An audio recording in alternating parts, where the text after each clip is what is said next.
हरे कृष्णा। आप सभी का दिन शुभ और मंगलमय हो। इससे पहले की कथा सुनने के लिए, वीडियो को लाइक और कमेंट्स करने के लिए आप सभी का बहुत बहुत धन्यवाद। उम्मीद है आप हमारे चैनल पर पद्म पुराण की कथाएं भी सुन रहे होंगे। अब सुनिए आज का माघ मास महात्म्य। श्री सूत जी कहते हैं कि उन श्रेष्ठ ब्राह्मणों को वह उत्तम नगर दान करके राजा चमत्कार धन्य धन्य हो गए।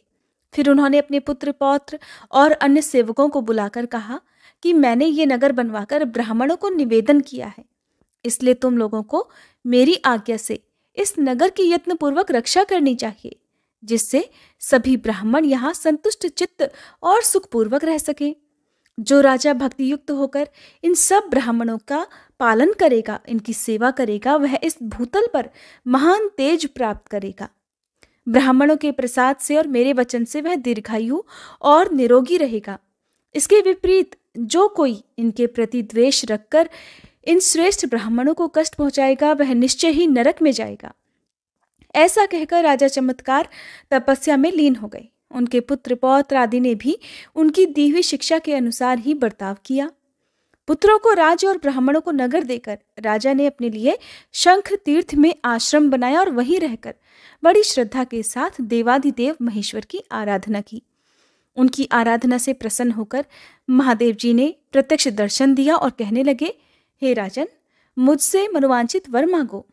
तब राजा कहने लगे, प्रभु, अनेक तीर्थों का आश्रयभूत यह पुण्यतम क्षेत्र आप भगवान हाटकेश्वर के महात्म्य से सब पापों का नाश करने वाला है। संपूर्ण देवताओं के अधीश्वर, मैंने श्रद्धा युक्त पवित्र चित्त से इस उत्तम नगर का निर्माण करा के इसे ब्राह्मणों की सेवा में समर्पित कर दिया है। इस नगर में आप अपने समस्त पार्षद गणों के साथ सदा अचल रूप से निवास करें।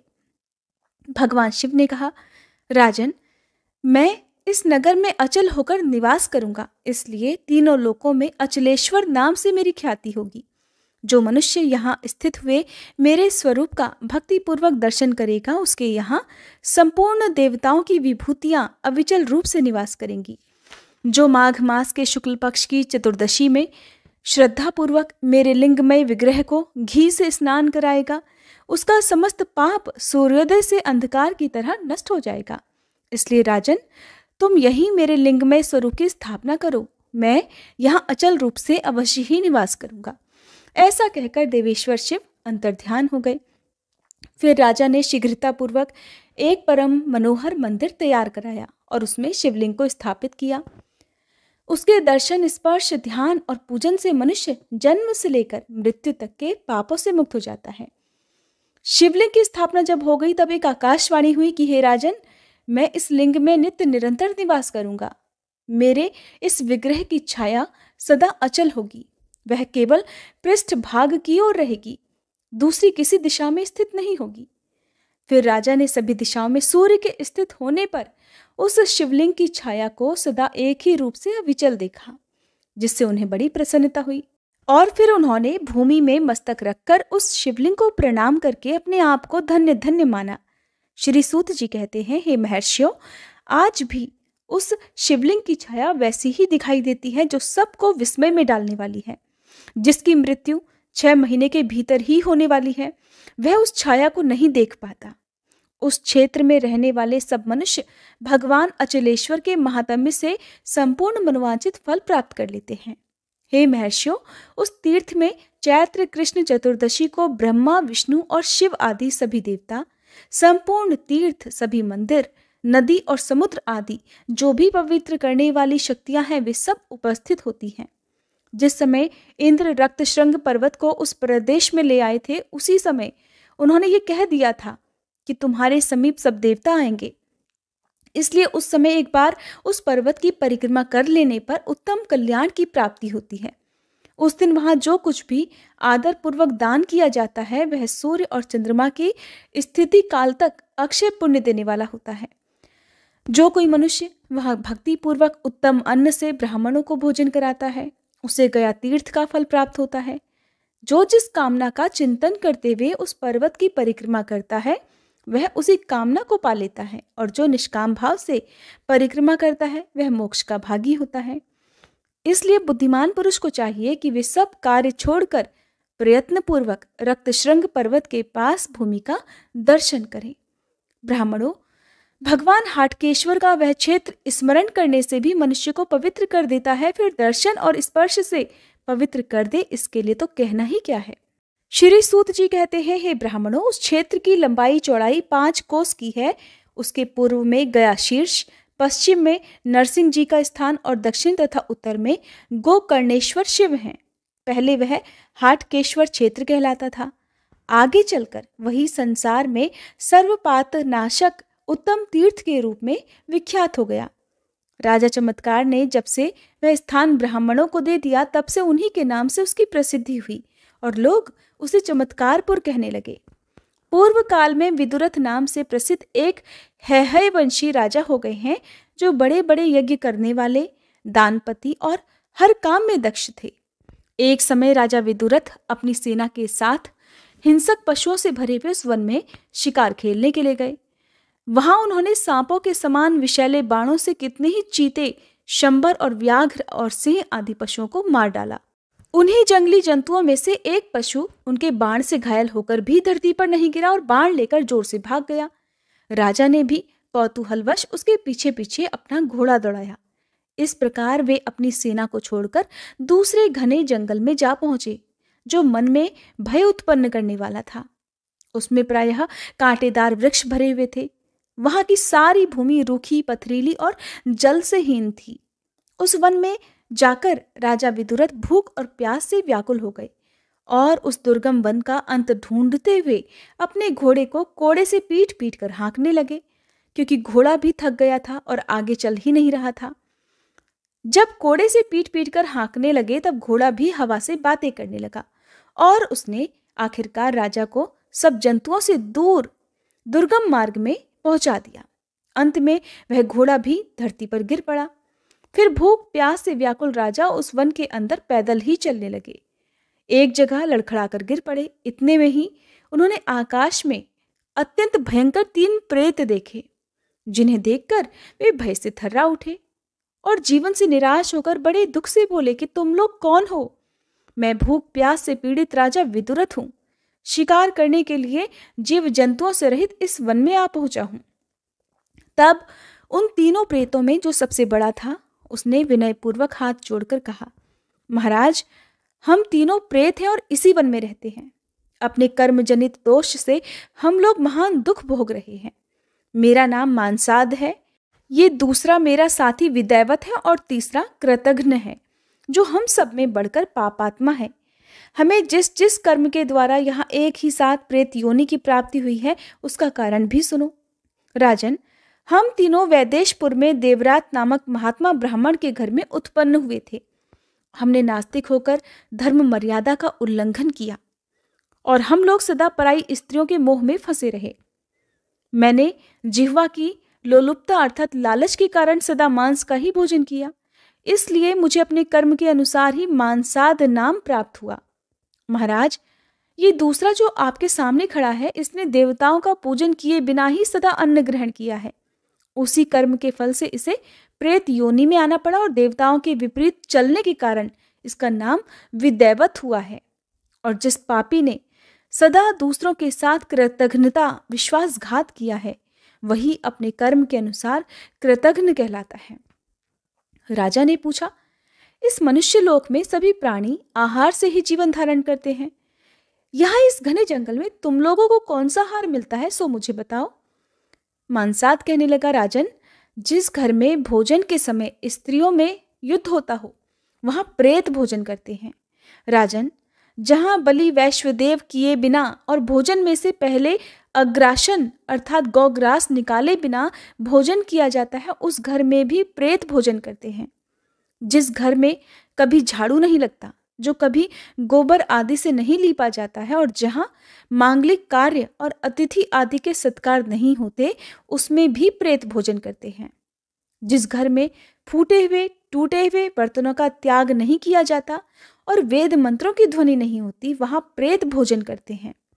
जो श्राद्ध दक्षिणा से रहित और शास्त्रोक्त विधि से हीन होता है और जिस पर रजस्वला स्त्री की दृष्टि पड़ जाती है, वह श्राद्ध और भोजन हमारे अधिकार में आ जाता है।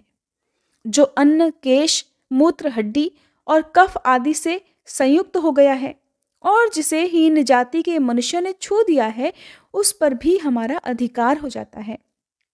जो मनुष्य असहिष्णु, चुगली करने वाला, दूसरों का कष्ट देखकर प्रसन्न होने वाला, कृतघ्न और गुरु की शैया पर सोने वाला है और जो वेदों और ब्राह्मणों की निंदा करता है, ब्राह्मण कुल में पैदा होकर मांस खाता है और सदा प्राणियों की हिंसा करता है, वह प्रेत होता है। जो पराई स्त्री में आसक्त, दूसरों का धन हड़प लेने वाला और पराई निंदा से संतुष्ट होने वाला है और जो धन की इच्छा से नीच और वृद्ध पुरुष के साथ अपनी कन्या का ब्याह कर देता है, वह प्रेत होता है। जो मनुष्य उत्तम कुल में उत्पन्न, विनयशील और दोष रहित धर्म पत्नी का त्याग करता है, जो देवता, स्त्री और गुरु का धन लेकर उसे लौटा नहीं देता है और जो ब्राह्मणों के लिए धन का दान होता देख उसमें विघ्न डालता है, वह प्रेत बन जाता है। राजा ने सुना तो पूछा, मानसाद, अब ये बताओ कि कौन सा कर्म करने से मनुष्य प्रेत नहीं होता? तब मानसाद कहने लगा, जो पराई स्त्रियों को माता के समान, दूसरों के धन को मिट्टी के ढेले के समान और सभी प्राणियों को अपने समान देखता है, वह कभी प्रेत नहीं होता। जो सदा अन्नदान में तत्पर, विशेषतः अतिथि सत्कार में प्रेम रखने वाला, स्वाध्यायशील और व्रतपरायण होता है, वह प्रेत नहीं होता। जो शत्रु और मित्र में समभाव रखने वाला और मान तथा अपमान में भी समता का त्याग न करने वाला है, वह प्रेत नहीं होता। जो धर्म में लगे हुए तथा धर्म मार्ग पर चलने वाले मनुष्यों का उत्साह बढ़ाता है, वो भी प्रेत नहीं होता। जो सदा यज्ञ कर्म में लीन, सदैव तीर्थ यात्रा परायण और सदा शास्त्र श्रवण करने वाला है, वह मनुष्य प्रेत नहीं होता। जो बावली, कुआं और पोखरे बनवाता, बगीचे लगवाता, प्याऊ लगवाता है, वह प्रेत नहीं होता। राजन, हम इस प्रेत योनि से बहुत कष्ट पा रहे हैं, तुम हमारा उद्धार करने वाले हो जाओ। गया शीर्ष नामक पवित्र तीर्थ में जाकर तुम हम तीनों के लिए अलग अलग श्राद्ध कर्म करो, जिससे हमारी यह प्रेत योनि निवृत्त हो जाए। तब राजा बोले, जिस योनि में इस प्रकार पूर्व जन्म की बातों का ध्यान होता है, आकाश में भी चलने की शक्ति प्राप्त रहती हो और धर्म तथा अधर्म का सम्यक ज्ञान है, उसकी तुम निंदा क्यों करते हो? मानसाद ने कहा, राजन, ये प्रेत योनि अधम देव योनि कहलाती है।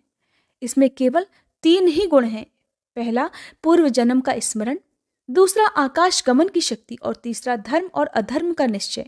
इसके सिवा इसमें सब दोष ही दोष भरे हैं। अगर हम लोग इस वन की सीमा से बाहर जाते हैं तो हमारे ऊपर बिना देखे हुए मुदगरों की मार पड़ती है। इसके सिवा समस्त धार्मिक क्रियाओं का अनुष्ठान केवल मनुष्य के लिए विहित है, प्रेत योनि या फिर देव योनि में गए हुए जीवों के लिए नहीं। राजन, जब सूर्य वृष राशि पर स्थित होते हैं, तब ज्येष्ठ की चिलचिलाती हुई धूप में हम प्यास से व्याकुल होकर दूर से ही जल से भरे जलाशयों को देखते हैं। अगर उनके पास चले जाएं तो हमारे ऊपर अदृश्य मुदगरों की मार पड़ती है। इसी प्रकार हम दूर से ही देखते हैं। गृहस्थों के घरों में नाना प्रकार की रसोई तैयार करके रखी हुई है और हम भूख से व्याकुल रहते हैं, किंतु उस रसोई को नहीं ले सकते। अच्छे फल वाले वृक्षों को हम देखते हैं, किंतु उन्हें सेवन करने का अवसर नहीं पाते। और अधिक क्या कहूं, जो जो घृणित और क्लेशदायक कर्म है, सब हमारे पास स्वतः उपस्थित हो जाते हैं। बिना किसी दोष के हमारी प्राण यात्रा नहीं चलती। जल, छाया, अन्न और सवारी ये सब हमारे लिए नहीं है। इसलिए प्रदोष काल आने पर हम सदा छिद्र ढूंढते हुए रहते हैं। हमारे आकाश गमन की शक्ति की बात जो तुमने कही वो भी व्यर्थ है। उस आकाश गमन की शक्ति से, धर्माधर्म विवेक से और पूर्व जन्म की स्मृति से भी क्या लाभ है, जिसके द्वारा मोक्ष की सिद्धि ही नहीं हो सकती। इसलिए राजन, यद्यपि ये आकाश गमन आदि प्रेतों के गुण बताए जाते हैं, फिर भी इनके द्वारा कोई सिद्धि नहीं मिलती। उल्टे इन गुणों के कारण केवल दुख ही दुख होता है, क्योंकि प्रेत योनियां किसी भी शुभ कर्म के करने में समर्थ नहीं है। राजा बोले, अगर मैं इस महान वन से घर को लौट जाऊंगा तो निश्चय ही तुम सब लोगों के लिए गया श्राद्ध करूंगा और यत्नपूर्वक सभी उपायों से तुम्हारा उद्धार करूंगा।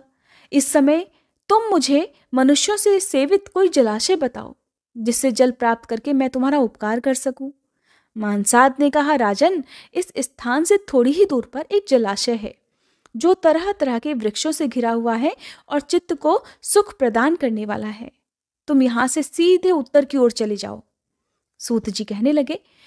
तदंतर राजा विदुरथ धीरे धीरे उत्तर दिशा की ओर चल पड़े। थोड़ी ही दूर पर हरे भरे वृक्षों का समुदाय दिखाई पड़ा। वहां हंस, वक तथा सारस आदि पक्षी उड़ रहे थे। वहां पहुंचकर राजा ने सौम्य प्राणियों से सुसेवित एक मनोहर आश्रम देखा। वहां एक वृक्ष के नीचे तपस्वी जनों से सेवित मुनिश्रेष्ठ जैमिनी विराजमान थे। उनके समीप जाकर महाराज ने उनके चरणों में मस्तक झुकाया और भूमि पर बैठे हुए मुनि के शिष्यों को भी प्रणाम किया। उन सब ने राजाओं को देखकर पूछा, महाराज, इस निर्जन वन में तुम कहां से आए हो? तब राजा ने कहा, इस समय मुझे प्यास लग रही है, पहले पानी पीकर फिर मैं अपना सब हाल बताऊंगा। तब उन्होंने राजा को जल दिखा दिया। राजा ने उसमें प्रवेश करके जल पीकर प्यास बुझाई और नीचे गिरे हुए वृक्षों के फल लेकर इच्छापूर्वक भोजन किया। पूरी तरह से तृप्त होने पर वे पुनः महर्षि जैमिनी के पास आए और उन्हें प्रणाम करके बैठ गए। फिर अपना वृतांत कहना प्रारंभ किया कि मुनिवरों, मैं विदुरथ नाम से प्रसिद्ध राजा हूँ। महिष्मतीपुरी में मेरा निवास स्थान है और मैंने अपनी सेना साथ लेकर इस भयंकर वन में प्रवेश किया था। मेरे सब सैनिक लताओं और झाड़ियों की आड़ में छुपकर मुझसे अदृश्य हो गए। पता ही नहीं उन सैनिकों का अब क्या हाल होगा। मेरा घोड़ा भी गिरकर एक स्थान पर पड़ गया। मेरी आयु शेष थी कि मैं घूमता हुआ यहाँ आ पहुंचा। मुनिवरों, अब संध्या का समय आ गया है, इसलिए हम सब लोगों को यथा योग्य संध्योपासन आदि विधि करनी चाहिए। फिर मुनियों और राजा ने संध्योपासना की। धीरे धीरे रात हो गई। इसी समय राजा की सेना के कुछ मनुष्य उन्हें ढूंढते हुए वहीं आ पहुंचे और उन्हें देखकर बड़े आदर से बोले, अहो भाग्य, जो महाराज मिल गए। ऐसा कहकर वे राजा के चरणों में गिर पड़े। फिर उठकर उन्होंने राजा के सैनिकों के कष्ट जो देखे थे और सुने थे बतला दिए। फिर उन सभी सेवकों के साथ राजा वृक्ष के नीचे ही पत्ते बिछाकर सो गए। प्रातःकाल उठकर उन्होंने पूर्वाहन कृत्य, स्नान, संध्योपासन आदि पूरा किया। फिर मुनिवर जैमिनी को प्रणाम करके और उनकी आज्ञा लेकर अपने सेवकों के साथ महिष्मतीपुरी की ओर प्रस्थान किया। मार्ग पूछते हुए धीरे धीरे चलकर राजा कुछ समय में ही अपने निवास स्थान पर जा पहुंचे और कुछ समय विश्राम करके उन्होंने शीघ्र ही गया शीर्ष की यात्रा कर दी। समयानुसार वहां पहुंचकर राजा ने स्नान किया और धुले हुए वस्त्र धारण करके पवित्र होकर श्रद्धायुक्त हृदय से पहले मानसाद का श्राद्ध किया। फिर रात में सोते समय स्वप्न में उन्होंने देखा कि मानसाद दिव्य माला और वस्त्र धारण किए हुए दिव्य विमान पर आरूढ़ है। उस समय मानसाद ने राजा से कहा, हे राजन, तुम्हारी कृपा से मैं प्रेत योनि से मुक्त हो गया हूँ। तुम्हारा कल्याण हो। अब मैं स्वर्गलोक को जाऊंगा। तब हर्ष से भरे हुए राजा विदुरथ ने विदैवत के लिए यथायोग्य श्राद्ध किया। फिर वह भी उसी प्रकार राजा को स्वप्न में दिखाई दिया और मानसाद की तरह ही कृतज्ञता प्रकट करके स्वर्गलोक को चला गया। फिर तीसरे दिन राजा ने पूर्ववत श्रद्धापूर्ण हृदय से कृतघ्न के लिए भी श्राद्ध किया। रात को उसने भी स्वप्न में दर्शन दिया, किंतु वह अभी भी उसी प्रेत रूप में आया था और बड़े दुख से घिरा हुआ था। कृतघ्न ने कहा, महाराज, तड़ाग के लिए नियत धन की जिसने चोरी की है और जो सदा कृतघ्न रहा है, मुझ ऐसे पापात्मा की अभी तक मुक्ति नहीं हुई। इसलिए जिस प्रकार मुझे भी इस दुख से मुक्ति मिल जाए वैसा कोई उपाय करो और अपनी की हुई इस सत्य प्रतिज्ञा को पूरा करो। सत्य ही पर ब्रह्म है, सत्य ही परम तप है, सत्य ही परम ज्ञान है और सत्य ही परम शास्त्र है। सत्य के बल से वायु चलती है, सत्य से सूर्य तप रहा है और सत्य वचन से ही समुद्र अपनी मर्यादा का लंघन नहीं करता। हे राजन, तुम भी सत्य को ही आगे रखकर मेरा उद्धार करो। ये पुण्य तुम्हारे लिए तपस्या से भी बढ़कर कल्याण का साधक होगा। राजा विदुरथ ने पूछा, प्रेत, तुम्हारी मुक्ति किस उपाय से हो सकती है, मुझे शीघ्र बताओ। दुष्कर होने पर भी मैं उस उपाय को अवश्य करूंगा। तब प्रेत ने कहा कि राजन, चमत्कारपुर में जो हाटकेश्वर क्षेत्र है, वहीं कलयुग से डरा हुआ गया शीर्ष तीर्थ प्लक्ष अर्थात पाकड़ नामक वृक्ष के नीचे धूल में छुपा हुआ है।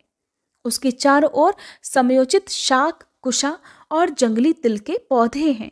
वहीं जाकर तुम तिल, अन्न, शाक और कुश आदि सामग्रियों के द्वारा मेरे लिए श्राद्ध करो। ऐसा करने पर शीघ्र ही मेरी मुक्ति हो जाएगी। प्रेत की ये बात सुनकर दयालु राजा वहीं गए और उसके बताए अनुसार उन्होंने सब कुछ किया। पहले जल के लिए वहां एक छोटा सा कुआं खोदा, फिर वेदों के पारंगत श्रेष्ठ ब्राह्मणों को बुलाकर कृतघ्न के उद्देश्य से शास्त्रोक्त विधि के अनुसार श्राद्ध किया। उस श्राद्ध के पूर्ण होते ही कृतघ्न दिव्य रूपधारी पुरुष होकर श्रेष्ठ विमान पर सवार हुआ और विदुरथ से बोला, प्रभो, आपकी कृपा से मैं इस भयंकर प्रेत शरीर से मुक्त हो गया। अब मैं भी स्वर्ग को जा रहा हूं। श्री सूत जी कहते हैं, तब से लेकर गया शीर्ष क्षेत्र में वह लघुकूप प्रसिद्ध हो गया। वह उस क्षेत्र में पितरों को पुष्टि देने वाला है। जो आश्विन मास में पितृपक्ष की अमावस्या को वहां कालशाक, जंगली तिल, तैयार किए हुए अन्न और कुशा आदि के द्वारा श्रद्धापूर्वक पितरों का श्राद्ध करता है, वह उत्तम फल का भागी होता है। अग्निश्वात, बहिर्षद, आज्यप और सोमप ये पितृगण वहां सदा निवास करते हैं। इसलिए उस तीर्थ में जाकर समय या असमय में सदा ही प्रयत्नपूर्वक श्राद्ध अवश्य ही करना चाहिए। हरे कृष्णा। आज के अध्याय में बस इतना ही। इसके आगे का वृतांत आप सभी अगले अध्याय में सुनना मत भूलिएगा।